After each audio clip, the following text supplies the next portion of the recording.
Hello everyone. आज हम लोग एक बहुत ही इंटरेस्टिंग बिजनेस के बारे में बात करने वाले हैं जिसका नाम है प्रीति इंटरनेशनल। प्रीति इंटरनेशनल एक स्मॉल कैप कंपनी है जो unique furniture items recycled material से बना के दूसरी कंट्रीज में एक्सपोर्ट करती है।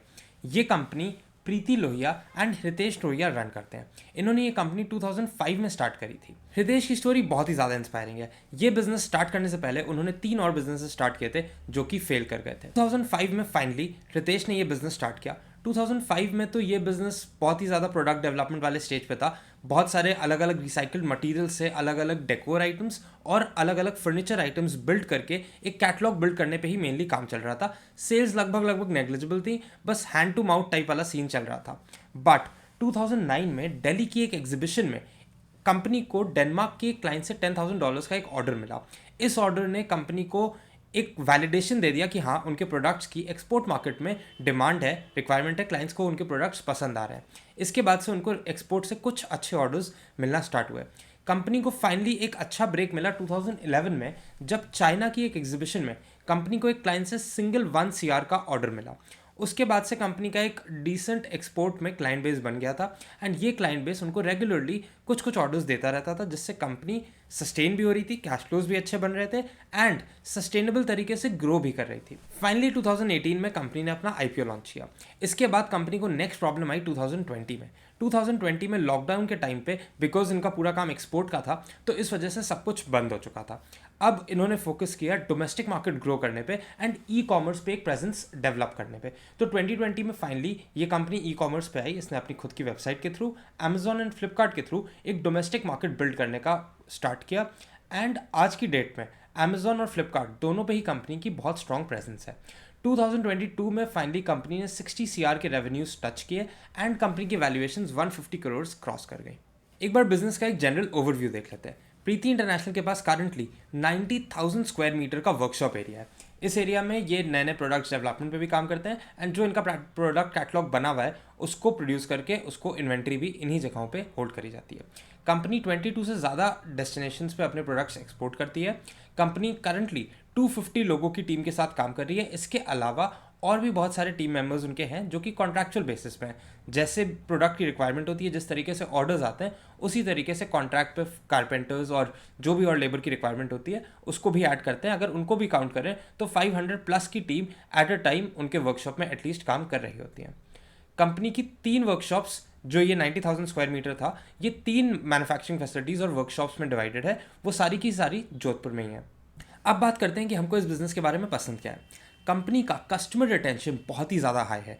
कंपनी के एनुअल रिपोर्ट के अकॉर्डिंग 80 से 90% कस्टमर्स जो उनको करंटली एक्सपोर्ट के ऑर्डर्स देते हैं वो उनके साथ स्टार्टिंग से जुड़े हुए हैं। अगर कोई एक्सपोर्ट का क्लाइंट आपको 8 से 10 साल से कंटिन्यूसली रेगुलरली ऑर्डर्स दे रहा है तो ये एक बहुत अच्छा साइन है, स्पेशली यूनिक फर्नीचर जैसी इंडस्ट्री में जिसमें डिज़ाइंस बहुत ही रेगुलरली चेंज होती हैं एंड हमेशा कस्टमर को कुछ नया चाहिए होता है। क्लियर इंडिकेशन है कि कस्टमर को उनके प्रोडक्ट्स की क्वालिटी भी अच्छी लग रही है, प्राइसिंग भी अच्छी लग रही है एंड डिज़ाइंस भी अच्छी लग रही है। दूसरी अच्छी बात यह है कि कंपनी का B2B में एक्सपोर्ट का काम है जो कि बहुत ही अलग अलग जोग्राफीज़ में बहुत ही वेल डाइवर्सिफाइड है।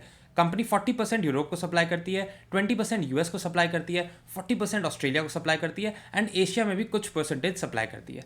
ये एक बहुत ही अच्छा डाइवर्सिफाइड जोग्राफिकल बेस हो गया। कोविड के टाइम पे हम लोग ने देख लिया था कि किसी एक पर्टिकुलर जोग्राफी में अगर किसी कंपनी का एक्सपोर्ट या इंपोर्ट लिमिटेड होता है तो फिर कितनी ज़्यादा प्रॉब्लम्स आ जाती हैं। तीसरा बहुत अच्छा साइन ये है कि 2020 में जो हमने आपको बताया कि कंपनी ने अमेजॉन और फ्लिपकार्ट पे एक स्ट्रॉन्ग प्रेजेंस बना ली है, वो इतनी अच्छी बनी है कि अमेजॉन पे बहुत सारे प्रोडक्ट्स में कंपनी ऑलरेडी बेस्ट सेलर का टैग भी अचीव कर चुकी है एंड कुछ प्रोडक्ट्स में अमेजॉन्स चॉइस का जो एक टैग लेफ्ट साइड पे प्रोडक्ट के ऊपर लिख के आता है वो भी कई सारे प्रोडक्ट्स में लिख के आने लगा है। ये बहुत अच्छा है बिकॉज जब भी कोई कस्टमर कुछ सर्च कर रहा होता है तो यही प्रोडक्ट्स वो होते हैं जो सबसे ऊपर आते हैं एंड इनके सेल होने की लाइक्लीहुड बहुत ज़्यादा होती है। अमेजॉन और फ्लिपकार्ट दोनों पे ही कंपनी के जो प्रोडक्ट्स हैं उन पे जो रिव्यूज़ हैं एंड उन पे जितने ऑर्डर्स आ चुके हैं वो अगर आप चेक करेंगे तो बहुत ही अच्छे नंबर्स में ये ऑर्डर्स आए हैं एंड बहुत ही अच्छे रिव्यूज़ उन प्रोडक्ट्स पे पड़े हुए हैं, both in terms of quality, pricing, satisfaction. ये बहुत ही अच्छे इंडिकेशंस होते हैं। तो अब हमने बेसिकली ये समझ लिया है कि कंपनी क्या करती है, क्या बनाती है, कहाँ बनाती है एंड किसको सेल करती है, कहाँ कहाँ सेल करती है। अब ये बात करते हैं कि करंटली कंपनी किन चीज़ों पे सबसे ज़्यादा फोकस कर रही है, कंपनी के प्रमोटर्स का कंपनी के लिए अगले 5 साल के टारगेट्स क्या है। तो सबसे पहले तो कंपनी का मेन फोकस प्रीति ब्रांड बिल्ड करने पे है। ये जो यूनिक फर्नीचर की इंडस्ट्री है इसमें अगर लोग नाम से आपका सोफ़ा या नाम से आपकी टेबल्स बार काउंटर्स खरीदने लग जाएं तो वो एक बहुत ही पावरफुल चीज़ हो जाती है। दूसरी चीज़, कंपनी एक ई ऑक्शन वेबसाइट क्रिएट करने पे फोकस कर रही है। तो बेसिकली इसके जितने भी आइटम्स हैं वो रिसाइकल मटेरियल से क्योंकि बनते हैं, तो कुछ प्रोडक्ट्स तो इस तरीके के हैं जो कंप्लीटली यूनिक हैं। इन आइटम्स की सेल के लिए कंपनी एक ई ऑक्शन प्लेटफॉर्म डेवलप कर रही है जिसमें कि वो ऑक्शन के मीडियम से इन प्रोडक्ट्स को सेल करने का प्लान कर रही है। कंपनी ये भी चाहती है कि इस ई ऑक्शन प्लेटफॉर्म को कंपनी P2P बेसिस पे डेवलप कर ले आने वाले टाइम में। अभी फिलहाल तो अपनी प्रोडक्ट सेल करने के लिए, बट आने वाले टाइम में कंपनी का प्लान ये है कि इस ई ऑक्शन साइट पे लोग अपने प्रोडक्ट्स लिस्ट भी कर पाएँ एंड उनको ऑक्शन करके उनको भी सेल कर पाएँ। कंपनी का थर्ड की फोकस एरिया है अपने सप्लाई चेन्स को, अपने डिस्ट्रीब्यूशन चैनल्स को इतना स्ट्रॉन्ग बनाना, उसको एक सिस्टम में लाना ताकि वो अगले 5 साल में अपनी टॉप लाइन को, अपने रेवेन्यूज़ को 5x से ग्रो कर पाए। अब बात करते हैं कंपनी के ग्रोथ प्लान की। सबसे पहले कंपनी मॉडुलर फर्नीचर बनाना स्टार्ट करने जा रही है। ये वो फर्नीचर होता है जो particle boards, MDF boards, HDHMR boards, इनको यूज़ करके बनाया जाता है एंड ये मॉडुलर होता है इन द सेंस कि ये मॉड्यूल्स में बनता है। तो लेट्स सपोज अगर कोई एक टेबल है तो हो सकता है वो टेबल 5 पार्ट्स में बनी हुई हो, उन 5 पार्ट्स को ओपन करके फ्लैट पैक करके फिर डिलीवर किया जा सकता है क्लाइंट के घर पे। उन पांचों पार्ट्स को ओपन करके और फिर असेंबल कर लिया जाता है, तो इसको मॉडुलर फर्नीचर बोलते हैं। अभी करंटली कंपनी जो बना रही है वो अलग अलग मटेरियल्स को यूज़ करके फिक्स्ड टाइप के फर्नीचर बना रही है जो कि यूनिक रहते हैं डिज़ाइन में, वही उनका वैल्यू प्रोपोजिशन था। बट अब धीरे से कंपनी मॉडुलर फर्नीचर में भी एंटर कर रही है। इसके अलावा आपने मॉडुलर किचन का कॉन्सेप्ट देखा होगा, वो भी particle board, MDF board, HDHMR, इन्हीं बोर्ड से, इन्हीं मटेरियल से बनते हैं एंड उनको बनाने का प्रोसेस भी मॉडुलर फर्नीचर बनाने से काफ़ी सिमिलर है। तो इसलिए अगर कंपनी हो सकता है इनकी मशीन लगाने वाली हो तो उसके ये भी प्लान्स हैं कि उन्हीं सेम मैन्युफैक्चरिंग फैसिलिटीज़ को यूज़ करके वो कस्टमर्स को मॉडुलर किचन भी सप्लाई करना स्टार्ट करने वाली है। यूएस की एक अपैरल ब्रांड है TJ Maxx। इसके साथ कंपनी डील के फाइनल स्टेजेस में है, जैसा कि उसके एनुअल रिपोर्ट में मेंशन था। एंड ये डील अगर सी थ्रू हो जाती है तो TJ Maxx से कंपनी को 45 करोड़ का एक ऑर्डर मिल सकता है। कंपनी के revenues at the time of this deal 60 CR हैं एक साल के। तो बेसिकली ये ऑर्डर, सिंपली सिर्फ ये ऑर्डर कंपनी के रेवेन्यूज़ को 80% तक की ग्रोथ दे सकता है। कंपनी ने एनुअल रिपोर्ट में ये भी मेंशन किया था कि ये ऑर्डर अगर उनको मिलता है तो ये ऑर्डर एक साल के अंदर फुलफिल भी हो जाएगा। तो उनके जो करंट सोर्सेज ऑफ रेवेन्यूज़ थे वो भी अगर रहते हैं एंड उस पर ये एड ऑन हो जाता है तो कंपनी को लगभग 70-80% तक की रेवेन्यूज़ में ग्रोथ सिर्फ और सिर्फ इसी ऑर्डर से मिल सकती है। इस केस में हमको ये ध्यान रखना पड़ेगा कि ये एक वन टाइम ऑर्डर भी हो सकता है। तो हो सकता है इस साल कंपनी के रेवेन्यूज़ बहुत ज़्यादा बढ़ के आ जाएं एंड बिकॉज अगले साल उनको TJ Maxx जैसा कोई दूसरा ऑर्डर ना मिले, इस वजह से रेवेन्यूज़ फिर से गिर सकते हैं। तो ये ध्यान देना बहुत इंपॉर्टेंट है कि TJ Maxx ये एक टेस्ट ऑर्डर दे रहा है एंड इसके बाद और भी कंटिन्यूसली ऑर्डर्स देगा या नहीं, या फिर ये सिर्फ एक वन टाइम ऑर्डर है जो कि एक सर्टेन ईयर के लिए कंपनी के रेवेन्यूज़ को बहुत ज़्यादा पंप कर सकता है। थर्ड मेजर ग्रोथ प्लान है कंपनी का ऑफलाइन स्टोर्स ओपन करने का। कंपनी करंटली जोधपुर में एक ऑफलाइन स्टोर ऑपरेट करती है, बट ये 3 और स्टोर्स पुणे, बैंगलोर एंड बॉम्बे में ओपन करने का प्लान कर रही है। जोधपुर में तो कंपनी की मैन्युफैक्चरिंग फैसिलिटी भी है, वर्कशॉप भी है एंड प्रीति एंड हितेश भी जोधपुर को ही बिलोंग करते हैं, तो वहाँ पे ऑफलाइन स्टोर ऑपरेट करना एक बहुत ही डिफरेंट बॉल गेम है। बट अब मेट्रोपॉलिटन सिटीज़ में जहाँ पे कंपटीशन बहुत ज़्यादा है, वहाँ पे एक नया स्टोर खोलना, अपनी प्रेजेंस क्रिएट करना एंड वहाँ पे उस स्टोर से अच्छे रेवेन्यूज़ जनरेट करना एक कंप्लीटली डिफरेंट बॉल गेम है। तो ये देखना इंपॉर्टेंट होगा कि जिस तरीके का रिस्पॉन्स प्रीति एंड रितेश अपने जोधपुर वाले स्टोर से ला पा रहे हैं, क्या वैसा ही रिस्पॉन्स वो अपने बैंगलोर, बॉम्बे, पुणे वाले स्टोर से भी ला पाएंगे। अब बात करते हैं कुछ एक्सटर्नल फैक्टर्स की। कुछ ऐसे एक्सटर्नल फैक्टर्स भी हैं जो प्रीति इंटरनेशनल के बिजनेस को हेल्प कर सकते हैं। पहली चीज़, इंडिया का जो फर्नीचर मार्केट है वो 13% के CAGR पे अगले कुछ सालों तक ग्रो करने का एक्सपेक्टेड है, इंडस्ट्री की जो एनालिसिस है उसके अकॉर्डिंग। सेकेंड फैक्टर है फर्नीचर के इम्पोर्ट पे जो ड्यूटी इंक्रीज हो रही है। ये ड्यूटी इंक्रीज फॉरेन प्लेयर्स के लिए ऑब्वियसली फर्नीचर इंडिया में सेल करना कम वायबल बनाएगी एंड ये डोमेस्टिक प्लेयर्स के लिए अच्छा होगा। तीसरा एक्सटर्नल फैक्टर जो कंपनी के बेनिफिट में प्ले आउट कर रहा है, जो कंपनी ने अपनी एनुअल रिपोर्ट में ही मेंशन किया था, वो है चाइना +1 वाली स्टोरी। बहुत सारी इंडस्ट्रीज़ में हमने ये नोटिस किया है कि दूसरी कंट्रीज़ जो चाइना पे अभी तक अपने प्रोडक्ट्स के लिए डिपेंडेंट थी, वो अब चाइना के अलावा दूसरा ऑप्शंस भी एक्सप्लोर कर रहे हैं ताकि वो अपने इंपोर्ट्स डाइवर्सिफाई कर पाएँ, सिर्फ चाइना पे डिपेंडेंट ना रहे।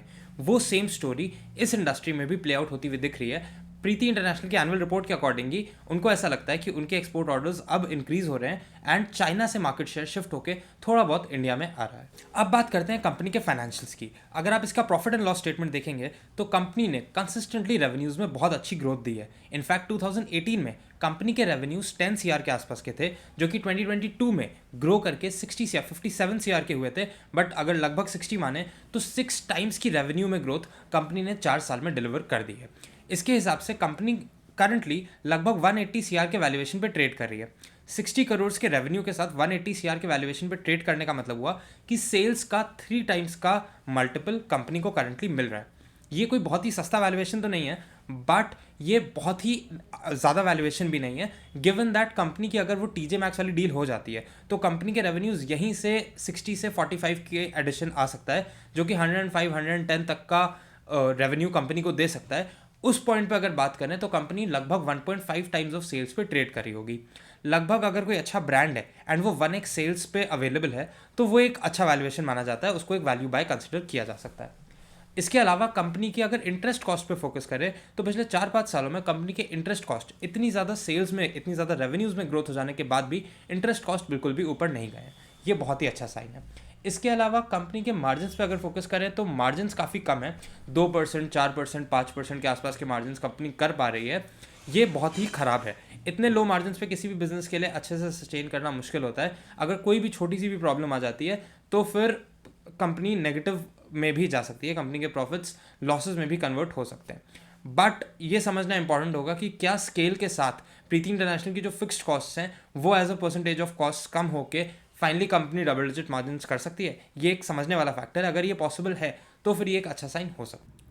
अब बात करते हैं कंपनी की बैलेंस शीट के बारे में। अगर आप इसकी बैलेंस शीट में इसकी फिक्स्ड एसेट्स देखेंगे तो पिछले 4 साल में जब रेवेन्यूज ऑलमोस्ट 6 टाइम्स हो गए हैं, इसके फिक्स्ड एसेट्स बहुत ज़्यादा ग्रो नहीं किए। इसका ये मतलब भी है कि कंपनी को अपने रेवेन्यूज काफ़ी ज़्यादा ग्रो करने के लिए बहुत ज़्यादा केपेक्स करने की ज़रूरत।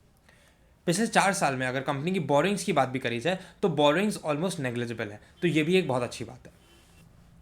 अब बात करते हैं कि इस कंपनी में इन्वेस्ट करने में क्या क्या रिस्क हैं। सबसे पहले मार्जिन्स का हमने डिस्कस किया कि इतने कम मार्जिन्स में ऑपरेट करना किसी भी कंपनी के लिए रिस्की होता है।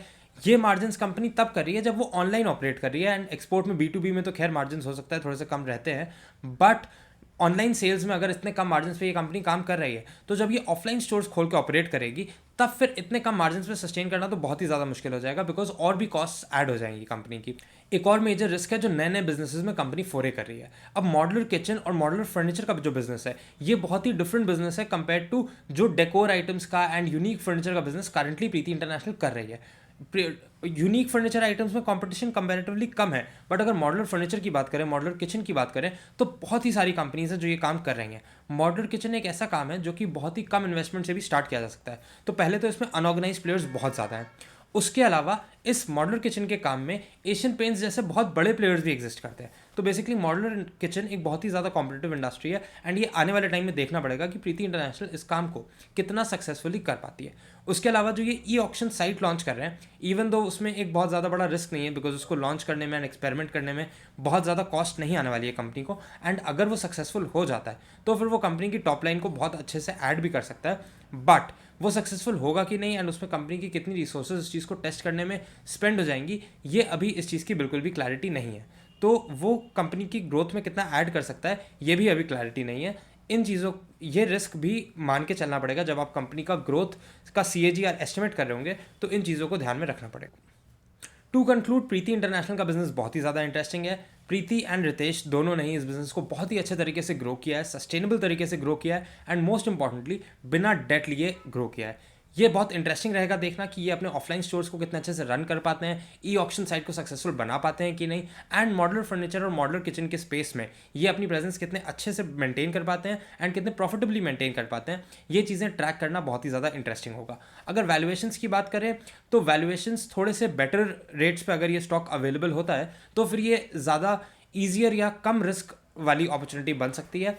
बट अगेन कंपनी में जो बहुत सारे रिस्क हमने अभी डिस्कस किए, मार्जिन्स के रिस्क और भी जो नए बिजनेस के रिस्क हैं, उन चीज़ों को ध्यान में रखते हुए ही आपको अपना डिसीजन लेना पड़ेगा कि ये आपके लिए, आपके पोर्टफोलियो के हिसाब से एक अच्छी इन्वेस्टमेंट अपॉर्चुनिटी है कि नहीं। अगर कंपनी के बारे में आपके पास कोई भी क्वेश्चंस हैं तो please do mention them in the comments, and अगर कोई स्पेसिफिक स्टॉक है जो आप चाहते हैं कि हम कवर करें तो do mention that in the comments as well. Take care, bye.